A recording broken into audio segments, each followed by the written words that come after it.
analyst with Gartner, who regularly visits Target stores to do research. So you pick up on a lot of conversations and you're basically just spying. And that gives her insights into how employees are handling these demands. One person I heard from Target was actually quitting before the holiday season because she was too stressed about the idea of going through that again during COVID. So Gross says Target and other retailers are already focused on trying to keep the seasonal workers they do hire beyond the holidays. I'm Caroline Champlin for Marketplace. We also have higher oil prices. Crude in New York is up 0.6%, $76 a barrel. I'm David Brancaccio, Marketplace Morning Report from APM, American Public Media. University of Florida and its Department of Tourism, Hospitality, and Event Management, THEM, now offering bachelor's, master's, and PhD degrees, preparing future leaders in tourism, hospitality, and event management. Applicants can search UF-THEM. Wayne Hogan of the Terrell Hogan Law Firm. I'm Wayne Hogan. It's the #1 killer of teens. One text or call can wreck it all. Let's put an end to distracted driving. Learn more at waynehogan.law. Baptist Health is a proud sponsor of First Coast Connect with Melissa Ross.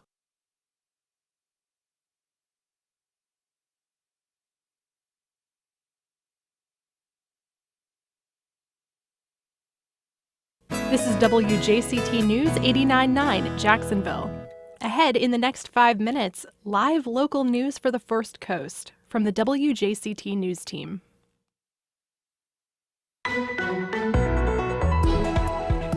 The city of Jacksonville is kicking recycling service to the curb. Our citizens are understandably upset. They're upset because this is a basic service that is paid for by their taxes. I'm Melissa Ross, and ahead this hour on First Coast Connect, a big change for recycling services in the city driven by a massive labor shortage. We'll explain what it means for your trash pickup in your neighborhood, then later. I'm looking forward to coming back and seeing what's happened in Jacksonville and sharing some of the lessons that we've learned over the years. The former mayor of Chattanooga on what it takes to build a great city. It's all ahead.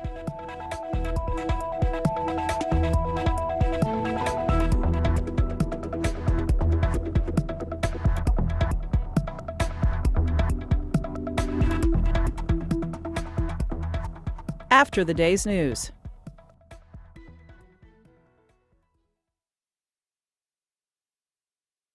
Live from NPR News in Washington, I'm Corva Coleman. Republicans blocked a critical short-term spending bill in the Senate last night. Democrats had tied it to a measure to lift the debt ceiling. Republicans do not want those linked. Senate Majority Leader Chuck Schumer says the Senate will act, but he says Republicans are at fault if the government shuts down this week. Our country is staring down the barrel of two totally Republican-manufactured disasters: a government shutdown and a first-ever default on the national debt. The impacts of both would gravely harm every single American in this country. But Alaska Republican Senator Dan Sullivan says Democrats have controlled the whole process and shut out Republicans. If they're doing this solely by themselves with no transparency, then our Democratic friends should be solely responsible for raising the debt ceiling to accommodate it. They control all branches of government. The majority leader clearly knows they could fix that right now. They're creating their own crisis, and they can solve it. Republicans also oppose the Democrats' massive $3.5 trillion spending bill on social programs. A judge in Arizona has struck down parts of Arizona's new budget set to take effect tomorrow. That includes an effort that was shoehorned into the budget to stop schools from requiring students to wear masks. From member station KJZZ, Ben Giles has more. The ruling undercuts a common legislative practice by Republican lawmakers in the state who leverage their votes for budget deals to get pet projects amended into the budget. Maricopa County Superior Court Judge Catherine Cooper ruled that several laws, including the mask mandate ban, violated constitutional requirements, either for bills to cover one subject at a time or to have a name that accurately reflects what's in the bill. The ruling also affects restrictions on local authority to pass COVID-19 mitigation measures, as well as the creation of a committee to review findings from a widely criticized GOP-led investigation of the 2020 election in Maricopa County. The state is likely to appeal. For NPR News, I'm Ben Giles in Phoenix. There's a new decree against women in Afghanistan. They're no longer allowed to attend Kabul University or to teach there. NPR's Arazvu Rezvani reports on the latest restriction under Taliban rule. Kabul University's new chancellor, who was recently appointed by the Taliban, announced in a tweet Monday that women would be indefinitely banned from the university as instructors and as students. The Taliban insists it has changed its attitude towards women, but actions tell a very different story. Women have been excluded from government positions. Most women have been prohibited from returning to the workplace. Classes for middle and high school girls still have not resumed, and the Ministry of Women's Affairs is now the Ministry of Vice and Virtue. Arazvu Rezvani, NPR News, Islamabad. You're listening to NPR News. And the time is now 9:04. This is WJCT News 89.9 in Jacksonville. I'm Michelle Corum. Starting this week, many of Sarasota's arts venues are going to initiate new safety protocols. As Kathy Carter tells us, patrons will be required to show proof of COVID-19 vaccination or a negative COVID-19 test to attend any indoor show. Sarasota's live arts organizations were among the hardest hit by the pandemic. Canceled seasons and long-term closures had a significant financial impact on what comprises one of the three largest employment sectors in Sarasota County. Now, theater companies, concert halls, the opera, and the orchestra have teamed up for the uniform initiative Safe Arts Sarasota. Leaders of more than 24 arts groups in Sarasota say they've heard from an increasing number of patrons and artists who want safety protocols in place, and that failure to do so would put these organizations in danger of once again closing their doors. I'm Kathy Carter in Sarasota. FarmShare is providing free food to about 600 Jacksonville area households this week. The nonprofit food bank plans to distribute fresh produce and non-perishables at Spring Hill Missionary Baptist Church. That's on Harts Road on Jacksonville's north side, starting at 9 this morning. A second food giveaway is set for tomorrow morning at 9 at the Bradford County Extension Office on North Temple Avenue in Stark. And then a third distribution is for 8:30 Thursday morning at Legacy Ministries on University Boulevard North in Arlington. Right now it's 72 degrees in downtown Jacksonville. Sunshine for this afternoon. Support for NPR comes from NPR stations. Other contributors include Cybereason, a cybersecurity company dedicated to helping enterprises stop ransomware. While attackers hold businesses to ransom, Cybereason works to protect them. More at cybereason.com/ransom.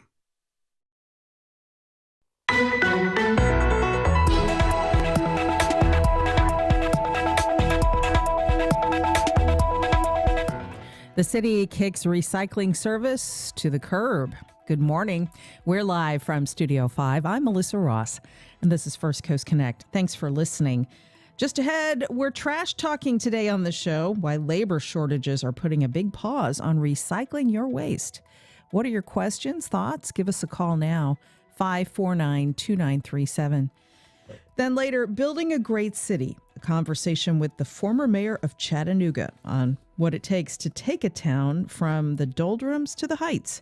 It's a preview of his talk here with Scenic Jacksonville. But first this hour, a massive labor shortage means recycling service in the city is getting kicked to the curb, at least for now. Starting next week, Jacksonville is suspending curbside recycling collection because short-staffed trash haulers need to focus on picking up your household trash and yard waste. Here's Mayor Curry.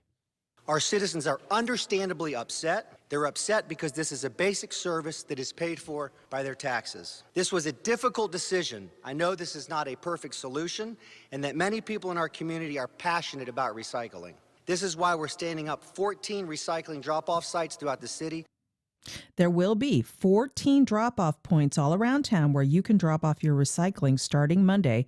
They are listed on our website at wjct.org. Now, in a few minutes, we'll speak with the Northeast Florida Green Chamber about recycling, how it works, how it doesn't work, why it's important. But first, Steve Patterson is covering this whole story for the Florida Times-Union, and he's on the line with more. Hi, Steve. Good morning, Melissa. Good to be with you. Always great to have you on the show. And what are your questions about recycling service, folks? The lack of it for now. 549-2937. Give us a call. Emails to firstcoastconnect@wjct.org. Tweets to @MelissaInJax. Steve Patterson, Mayor Curry is not alone in having to make this tough decision. There's a labor shortage. Trash haulers all over the country are not fully staffed. And so this is the outcome. Can you talk a little bit about the economics of this and what led the city to make this decision? Well, I think probably this specific decision is partly just a matter of politics also. But the basic economics of this are that people have the labor market is shifting, and people are asking themselves, do I really want to go and do this job versus some other job? And working on a trash truck is not that sought after an opportunity, and you can get jobs with a lot of other trucking related businesses now. So the trash industry has raised its rates for its employees, but so is Amazon. Exactly right. So the bottom line, Steve, is that you can still put your trash out at the curb and you can use the recycling bins to do it, but it's going to the landfill on the west side, correct? That's correct. If you want to have your stuff taken out for recycling, you need to physically take it to one of these 14 drop-off centers and transfer your stuff from whatever container you brought it to that site in, and put that into their receptacle there. They will not allow you to simply bring a big trash bag full of stuff and toss the bag. They do not want the bag. They want these purely the recyclables. Now, homeowners have squawked about this. They've asked for a refund on their $150 a year solid waste fee that they pay along with their property taxes. They will not be getting a refund. What's the reason for that, Steve? Basically, the issue is that it's very hard to figure out what would be an equitable refund. And from the mayor's point of view, he says, hey, our costs for the city have not gone down. And if we refund money for this, we're simply going to have to cut services somewhere. So he's not going to do that unless he's really pressed to. Mm-hmm. By the way, we have an email from Chris Hoffman, the mayor of Jacksonville Beach, this morning. He says, while Jacksonville Beach is having the same challenges as Jacksonville and in communities across the country with regards to waste pickup, at this time, our pickup schedule has not been altered. This is also a great time to remind people what can't be recycled in their curbside bins, such as plastic bags and trash bags. They are considered contamination, and when the contamination rate gets to a certain point, the entire truck may go to the landfill. That's Mayor Hoffman in Jax Beach, Steve, reaching out to the show as we take to the air. And so if you live at the beaches, you're still getting your recycling done. That's interesting. They may have a different economic situation, a smaller community, so maybe they're better able to pay their drivers. It's entirely possible. It could be that they are also simply not at a point yet where they're going to reach where they're going to have to weigh this choice. And in Jacksonville's case, they simply had a large number of complaints that were coming into them about delays in yard waste pickup, and that I think was driving this heavily. There had been since April something like 36,000 complaints from people about yard waste not getting picked up in a timely manner. And eventually the mayor's office said, well, we got to do something about this. And the way to do that is in their mind to stop one line of pickup so that people doing that can focus on another. And as we continue the conversation with Steve Patterson of the Florida Times-Union, we'll go to your calls in a moment about the pause on recycling in Duval County in the city of Jacksonville. Give us a call, 549-2937. So let's talk more about recycling. Christina Kelcourse heads up the Northeast Florida Green Chamber of Commerce, and she's on the line. Hey, Christina. Good morning, Melissa. Good to talk to you. You know, people like recycling. They try to do it as best they can. There's also a widespread perception that a lot of what they're sending out to be recycled doesn't actually get recycled. Can you talk a little bit about that? Sure. I think that the problem there is that contamination is something that we can do a better job on educating Duval. I think a lot of people will put things in the recycling bin that cannot be recycled, and it gets to a point where if it's too heavily contaminated, it can't go to the recycling facility, so it ends up going to the landfill, even though it was picked up as recycling. Yeah. So that hurts our percents as a city.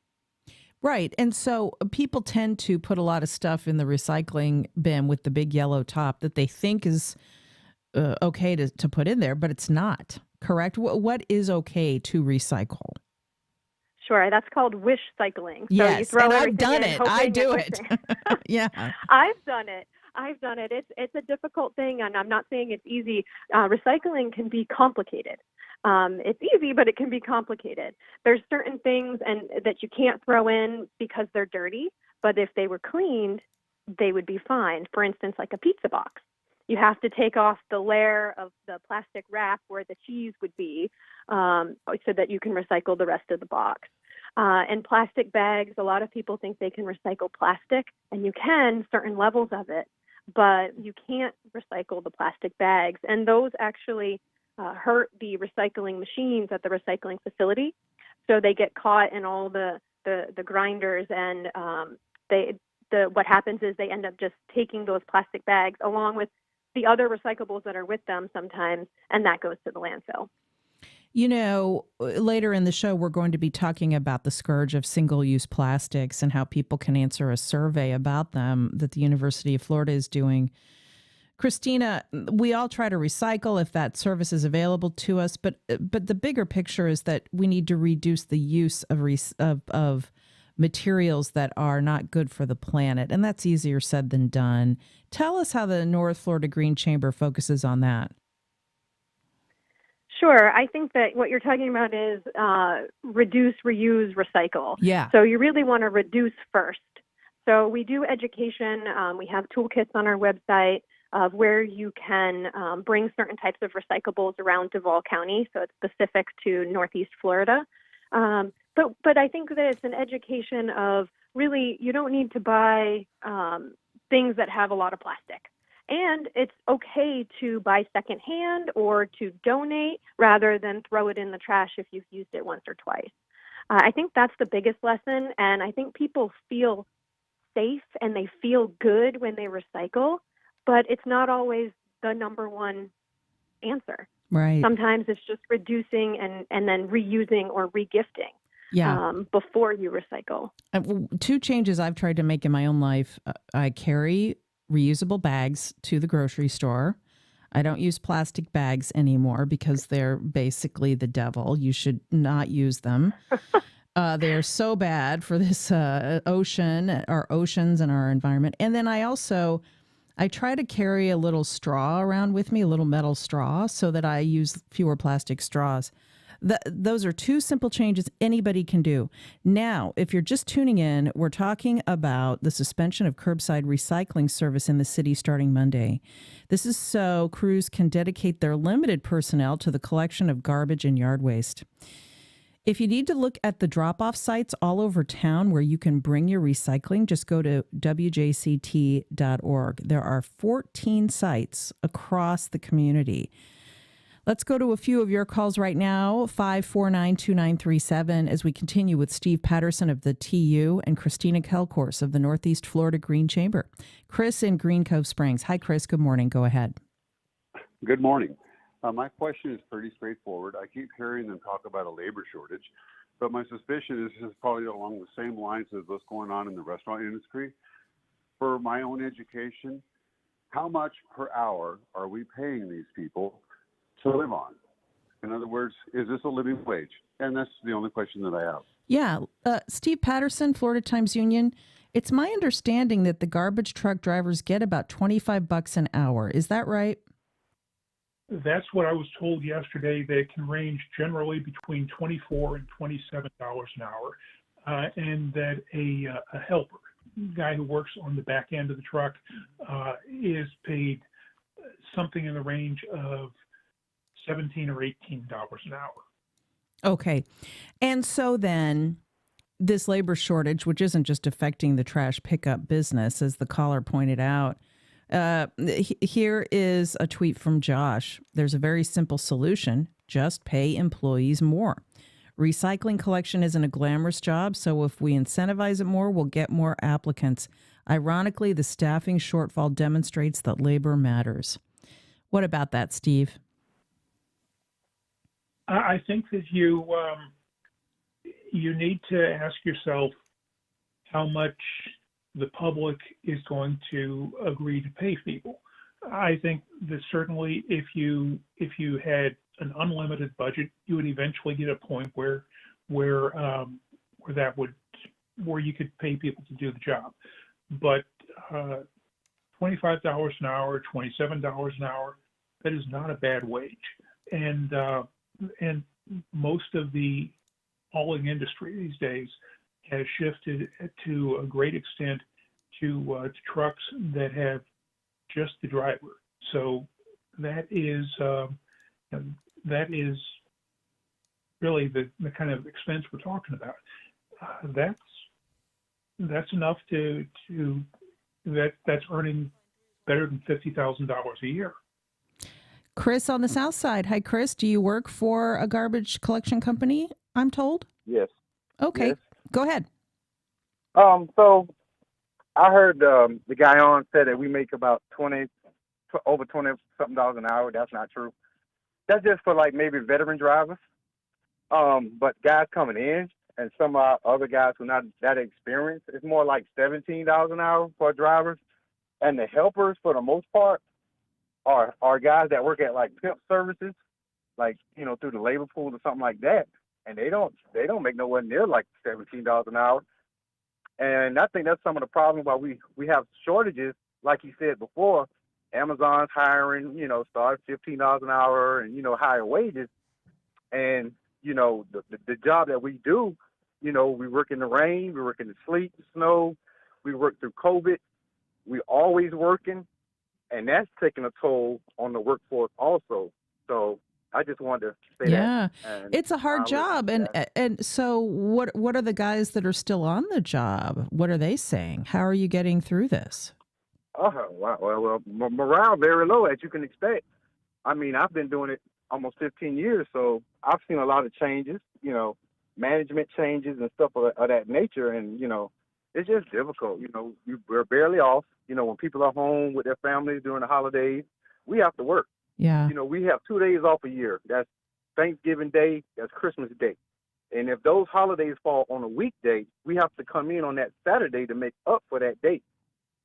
So you can imagine, you know, we rarely spend time with our family. We work long hours, you know. So well, Chris, I mean, I just want people to understand that when they, you know, when they complain, I understand. Totally get it. I'm myself, and my recycler is still on the curb. Do you think, another hauler. Chris? Do you think that the wages of garbage pickup staff should be raised? Oh man, it should be. It really should be, because I mean, like I say. And we all know, like just say if a storm comes, like Matthew or one of these hurricanes.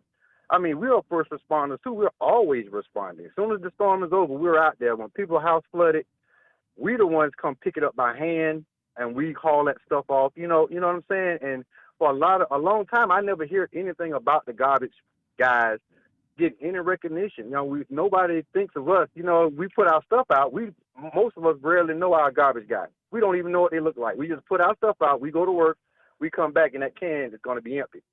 You know, so that's some of the stuff we go through. You know, when we love what we do, I love what I do. I can speak for myself, but that's just some of the things we go through. You know, I just want the public to know that when you see those guys out there working, they working hard. Oh, I know it. We start at 5 in the morning. Yep. And a lot of times we don't stop till 5:30, 6 o'clock the next, that afternoon. A lot of times I see some of my customers go to work And before, they've been went to work and came back from work, and I'm still out there picking up trash. Chris, I can't thank you enough for what you do. It's an essential service, and I really appreciate you calling in. So that gives you an idea of what we're looking at, folks. That's Chris calling in on the south side in between picking up garbage. Thank you, Chris. Rick on the south side. Go ahead, Rick. Hi, Rick. All right, Rick, turn your radio down. Call us back. John on the south side. Hi, John. Good morning, Melissa, and thank you for taking my call along with Christina and Steve. You know, it's not getting easier here. And what I just want to share with everybody is that we already have in existence the recycle centers, for those that just want to cash in aluminum cans. So why can't that be expanded to the bottles and the plastics? Because the infrastructure is already in place. Okay. And the recycle centers that are already out there, one's, I believe, is a preservation park project. So you're going to have all these new notice of rezonings around the entire city. And do you want this really right next door to your business or where you live? Thanks, John. Christina Kelcourse, some good points there from John. Yeah, I think that's, I think we need to start thinking outside the box. And I think that if people understand the really important pieces that you can recycle, there's a lot of value in aluminum cans and in a lot of the heavy plastic bottles like laundry detergent.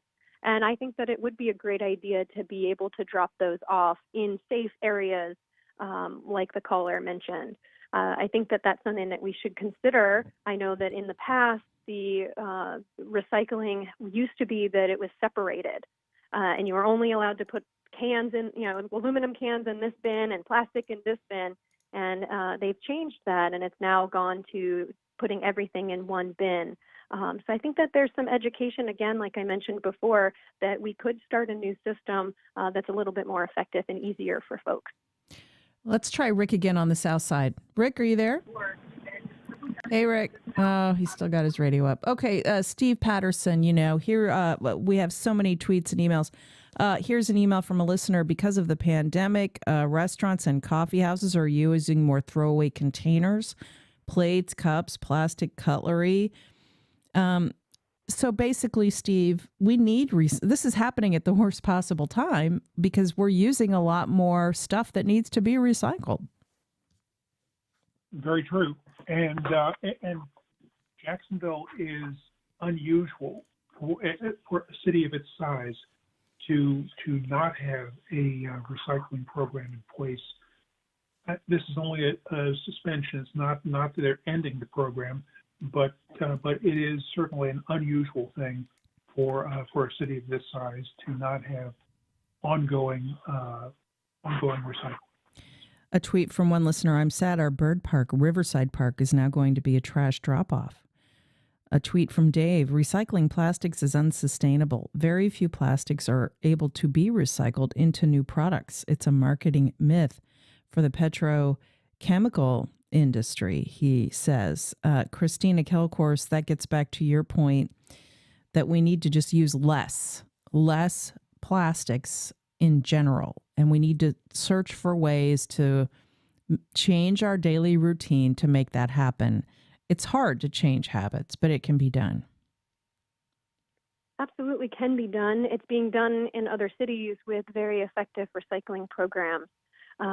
Jacksonville is unique. The way that the Duval is set up in the population. So there's no one size fits all.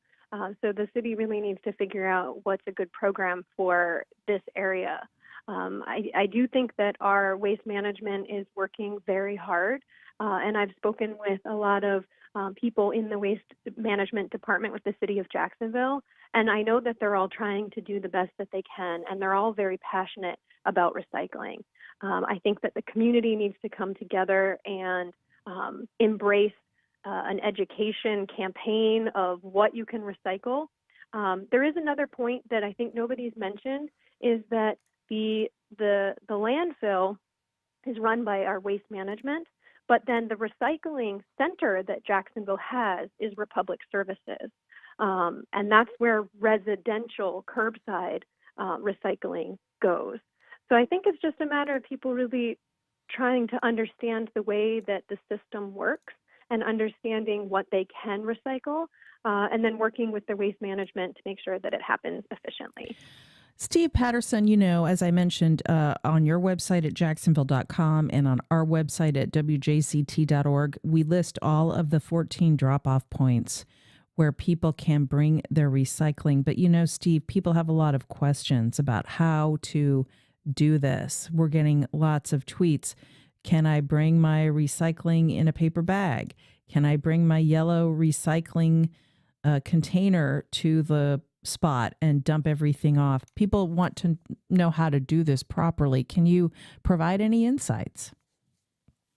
I've actually been sort of trying to work through this myself to have a plan for how to go about this. I think that as to the question about if you can bring your recycling in a paper bag, sure, paper is recyclable. So I see there'd be no reason for them to oppose that. If you have big plastic bags, big garbage bags that you've stuffed full of recyclables, they are not going to let you leave the plastic there. They're not going to let you leave the plastic bag. If you have a pickup truck, you're in a good position, because then all you do is you just put your recycling container in the back of your truck and you take it over to the center.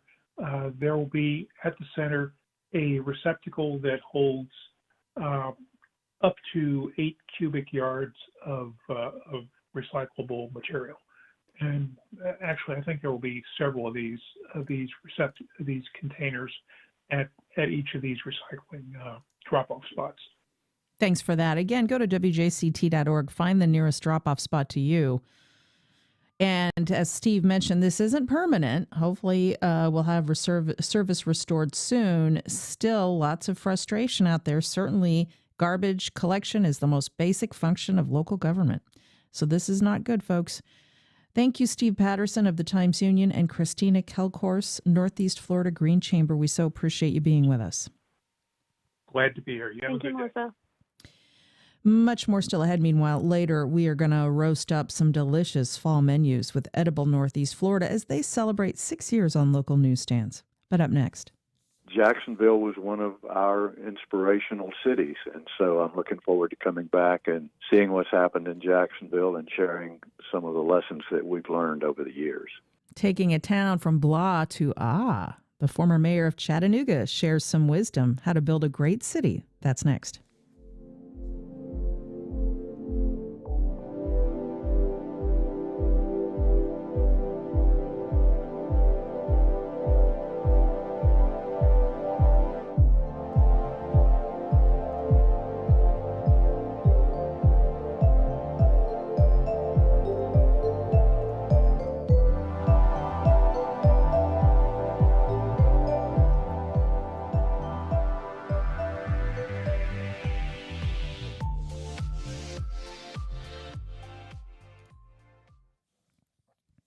Well, Scenic Jacksonville is welcoming Ron Littlefield as their guest speaker at the second annual Great Cities Symposium.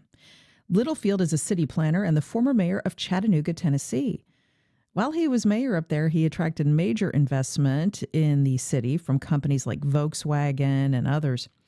Prior to serving 2 terms as Chattanooga mayor, Littlefield oversaw the undertaking of a project there called Vision 2000.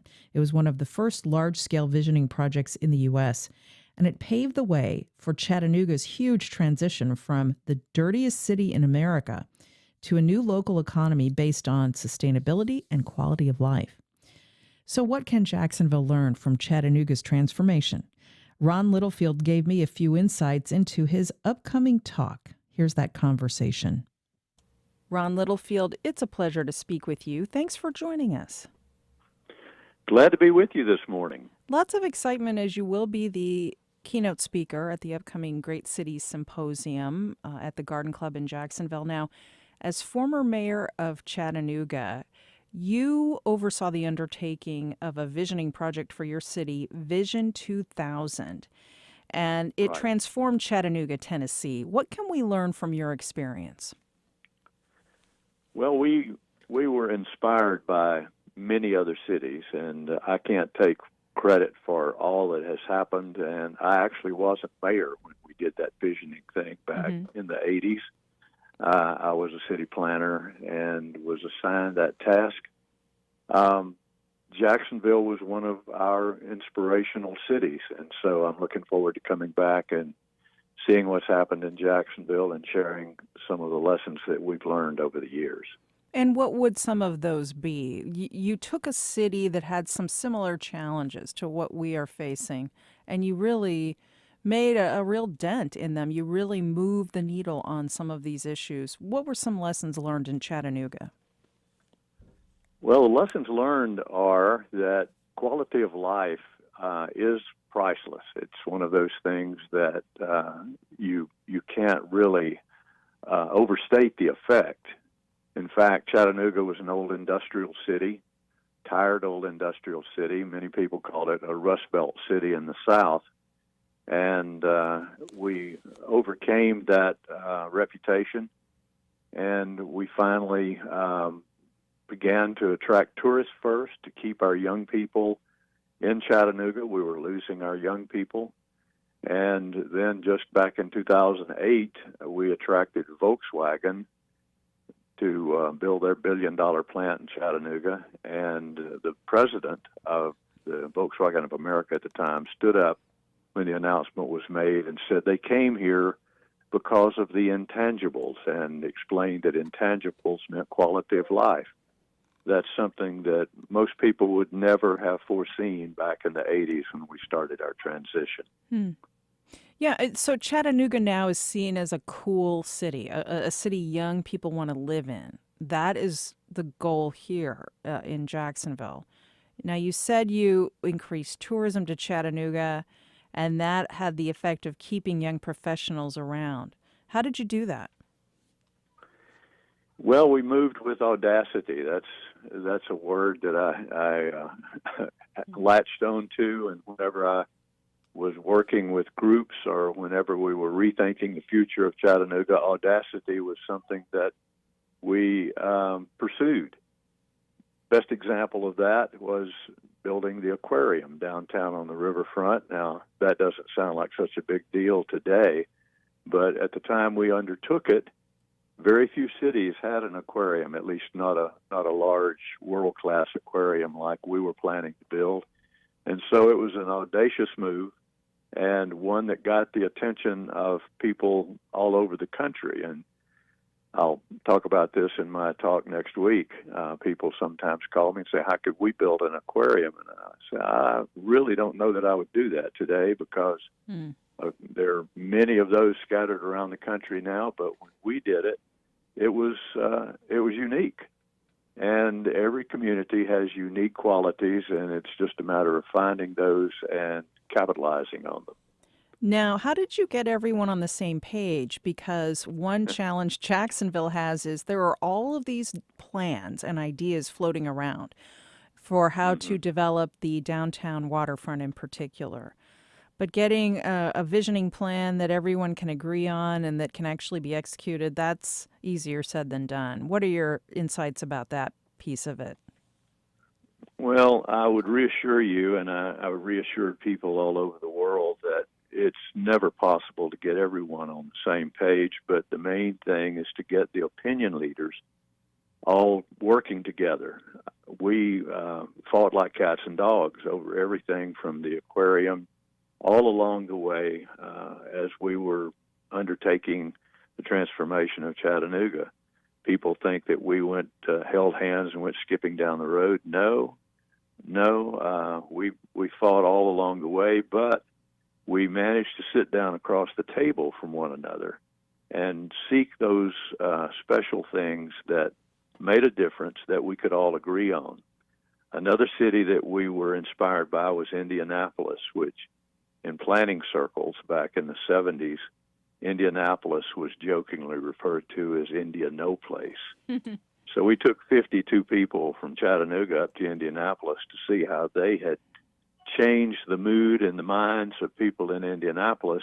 And the mayor at that time, William Hudnut, who's now deceased, told us about the Greater Indianapolis Progress Committee, where he went as mayor and pulled people from their daily walks of life and forced them to sit across the table from one another. And I'm talking about people like labor and management people who normally only met in contentious situations. And you can think of all the ways that a city is divided racially, politically, make your own list. But when they sat down the first time, and this was a very large gathering, the charge was, we disagree on many things. Let's find those things that we agree on that can make a difference in our community. That's what we did back with Vision 2000 and Venture back in the 1980s. We shamelessly copied their idea and pulled all those diverse people together and said, let's find what we can agree on that will make a difference. And that can be done in Jacksonville, too. I know it's been done in the past. That's why we came to Jacksonville, to be inspired. Now, one final question for you. Chattanooga is now known for environmental sustainability. It used to be known as the dirtiest city in America. What are the ways you accomplished that transformation, and how can Jacksonville learn from that whole trajectory, too? That probably was the most painful undertaking in Chattanooga, because back in the 60s and early 70s, we were a smoke-filled, polluted community, and not just the air, the water in the Tennessee River was polluted as well. And if you ask people in industrial circles, what are we going to do about it, you would get a response like, well, it stinks, but it smells like money to me. They used to say that here in Jacksonville about the paper mills. Oh, yeah. They said they smelled yeah. like money. Yeah. Smells like money. Yeah, I'm afraid that's a common thing in old industrial cities, and Jacksonville has that quality as well. Yeah, I can remember the smell of Jacksonville years ago. But we managed to get air pollution regulations improved, again, pulling people from those industries that were causing the problem and getting them to admit that it just could not go on like that, that the world was passing us by. And so we compromised, and we found ways that we could all work together. And again, Chattanooga, people thought we were losing our industrial soul until we did all those things necessary to make it a livable, desirable community. And when Volkswagen announced, we said, okay, we've come full circle, and they announced that their reason for coming here was quality of life factors. It wasn't the tax advantages, which everyone had offered them. They said pretty much if you balanced it out, all of those offers were pretty much the same. But it was the intangibles, meaning quality of life. So the industrialists have to admit that quality of life preempts smells like money to me. Mm-hmm. There won't be any money. Yeah, in the end, there won't be any money. Unless we all work together, right. Such great insights, and this is just a preview of your talk coming up Wednesday, October 6th, as Scenic Jacksonville presents your insights at its second annual Great Cities Symposium. Get your tickets now at scenicjax.org. This is happening at the Garden Club of Jax, as we welcome Ron Littlefield, former mayor of Chattanooga, now a senior fellow with the Governing Institute and working on that organization's City Accelerator Project. Ron Littlefield, a pleasure. I'm sure it's going to be a great evening. Looking forward to it. Let's talk more about plastics. Single-use plastics are littering our communities and the ocean and the river. We're surrounded by water in Florida, so our plastics go right into the ocean and harm marine life and birds. Plastics like all the carry-out foodware items we've been using lately, cup straws, lids, water bottles, plastic bags, styrofoam containers, they are all in the top 10 list of items found in litter cleanups, and many are not recyclable. There's an important survey you need to take right now about the use of single-use plastics. It's being done by the University of Florida for the Florida Department of Environmental Protection. Janet Stanko is chair of the Single-Use Plastics Subgroup with the Florida Sierra Club. Hey, Janet, good morning. Hi, Melissa. Thanks for the opportunity to talk to your audience today. Good to have you. Of course, we have a pause on recycling in the city. Not good, but it's very timely to share the news then about single-use plastics. You want people to fill out this survey on your website. Can you explain why this is so important? This is important because it gives the community a chance to give feedback to legislators through our collective voice on our attitudes and our practices around single-use plastics. In 2008, the legislature passed a ban on plastic bag bans. Yeah. So no city or county can ban single-use plastic bags, like those from grocery store checkouts. And this is just an example of one type of single-use plastic. But we've been fighting ever since then to try to remove this ban because if a city or county passes a ban, and some of them did because they felt so strongly that they needed to get a handle on plastics, but then they were threatened with litigation, and every one of them backed off. So, including St. Augustine, I believe. Yeah. So basically, the legislature, because they won't allow towns to ban plastic bags, as sort of an olive branch, they've allowed this study to go forward. And in order to do the study, you need people to fill out the survey to get their attitudes about single-use plastics, right? Yes. And we really hope it will, the input that they give will help to reduce plastics at the source, because the less single-use plastics there is in circulation, so to speak, the less that will end up in the environment. And also, we've found that a number of studies have shown that there is an impact of the chemicals used in single-use plastics on the health of, in the case of these studies, lab animals. And of course, you can't ethically do these studies with people, but we know that by extension, people are being affected. And there's a recent study that shows that microplastics or nanoplastics have even been able to transcend the placenta barrier to unborn children. And we don't know what that impact is, but we think it's not a good thing. A new study found that babies are showing much higher concentrations of microplastics in their systems. Plastics breaking down into the environment. They've been found everywhere from Mount Everest to the ocean floor. And so reducing the use of these plastics is pretty important. There is an easy way for you to help. You just go to the website sierraclub.org/Florida, sierraclub.org/Florida. Fill out the survey, because then, Janet, you will take this to the Florida legislature for their upcoming 2022 session, correct? Yes. And we're asking people while they're at it to sign our petition called for our campaign, our Sierra Club campaign, called Stop Using Plastic Bags Publix. And we're asking Publix to stop giving out plastic bags at the checkout. Again, going back to trying to get to the source. The less you have single-use plastic in circulation, the less there will need to be recycled. Especially now, Janet, given that we don't have recycling in the city. True. Recycling is a good thing, but we have not come anywhere near the goals of the 75% of the goal of 75% recycling for those recyclable items. We're only at about 9%.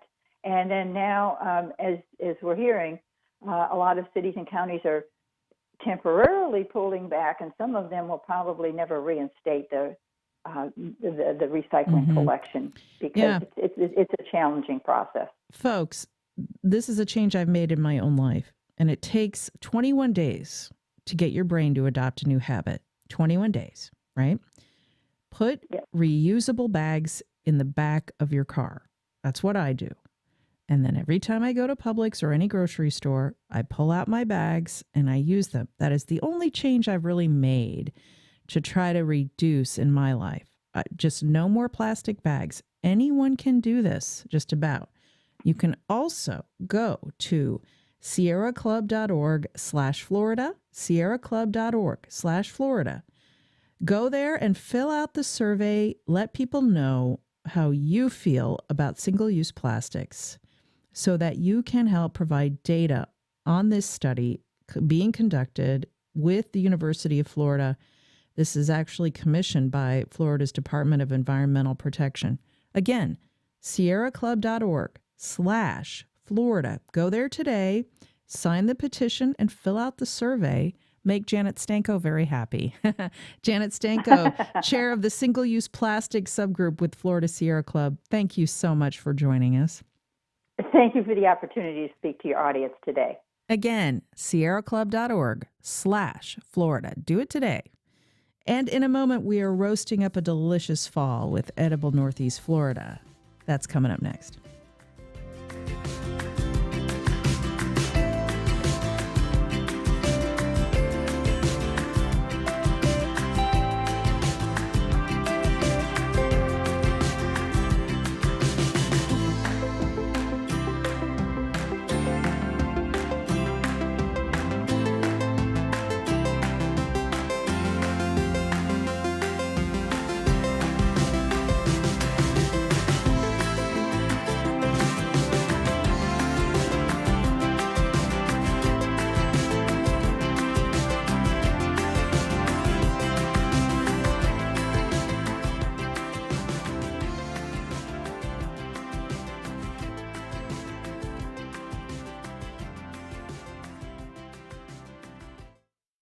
Announcing Vickers Landing at Oak Bridge, bridging retirees with an all-new Ponte Vedra Beach community featuring new homes, a resort lifestyle, and a life plan for every stage of aging.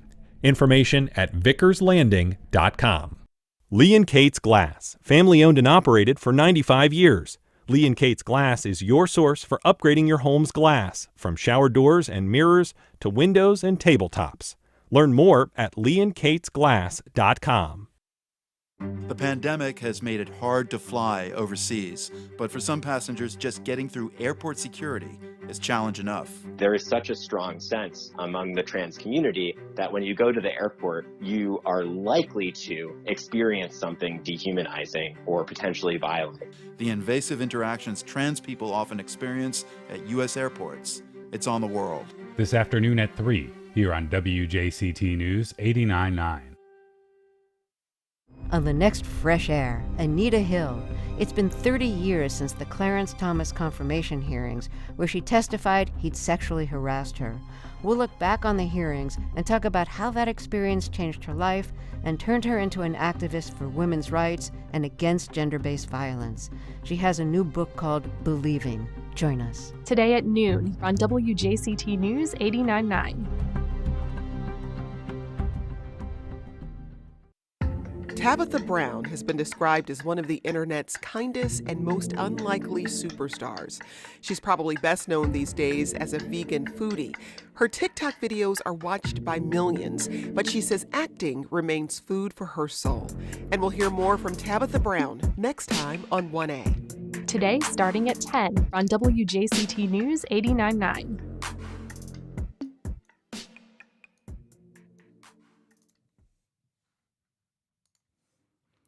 Welcome back. Well, we are roasting up a delicious fall with Edible Northeast Florida, the magazine celebrating its 6th anniversary on local newsstands.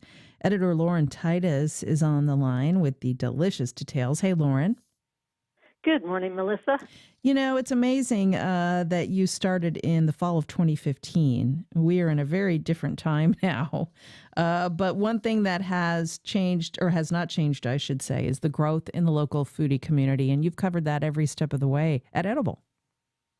Yeah, we sure have. And it truly has been an amazing journey that we've been on, observing and tasting the local food and drink community's output. It's been truly rewarding telling all the stories that we've been able to tell, and there's just so many more that we have in our back pocket for our next issues.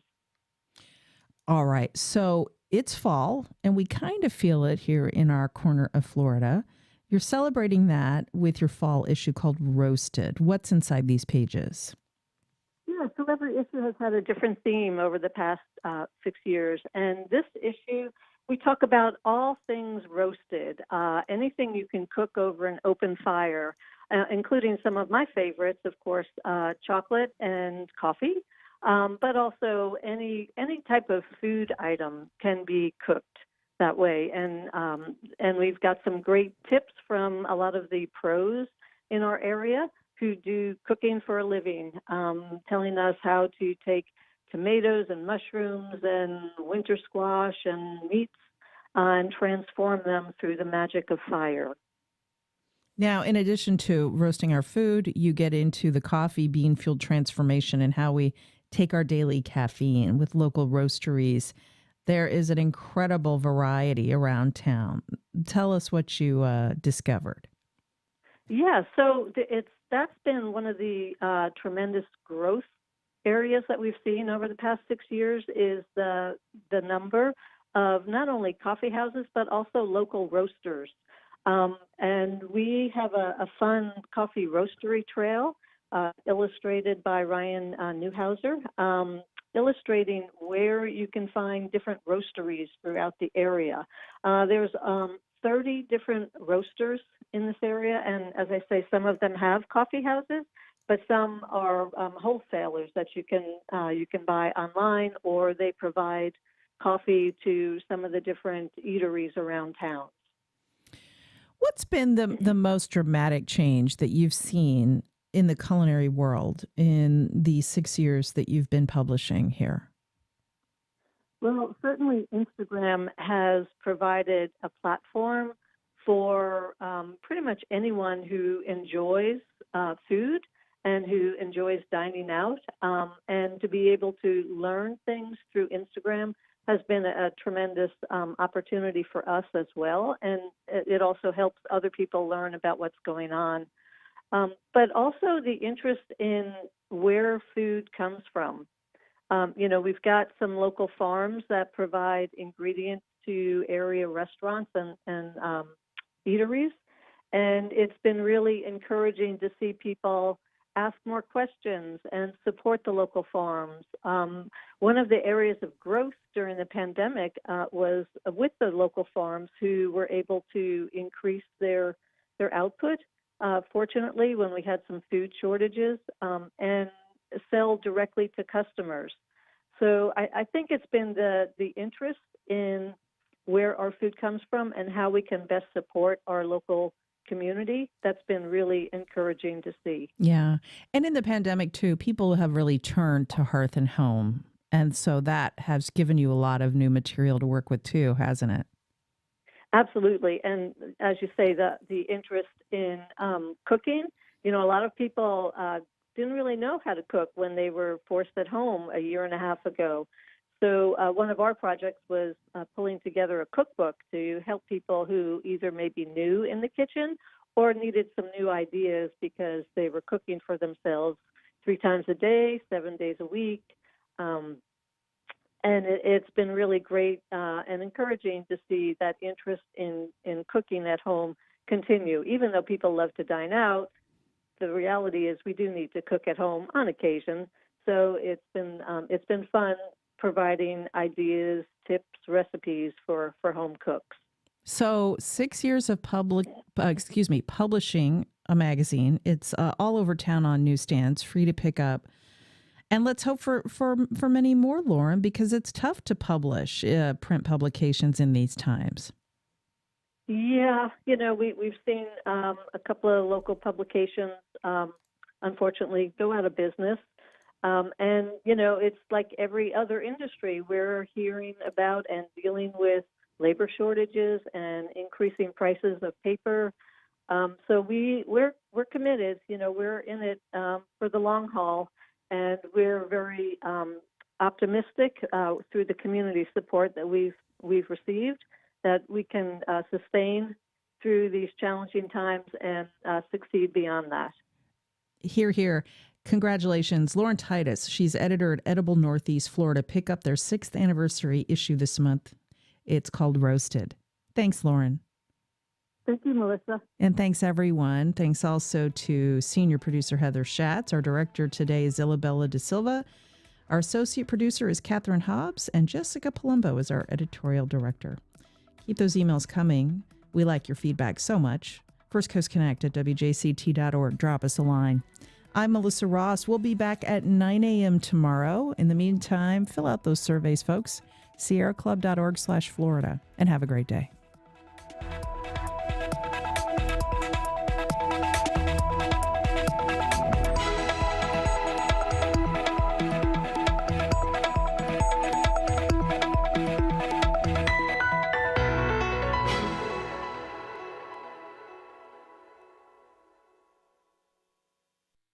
Support for First Coast Connect is provided by Baptist Health and the North Florida TPO.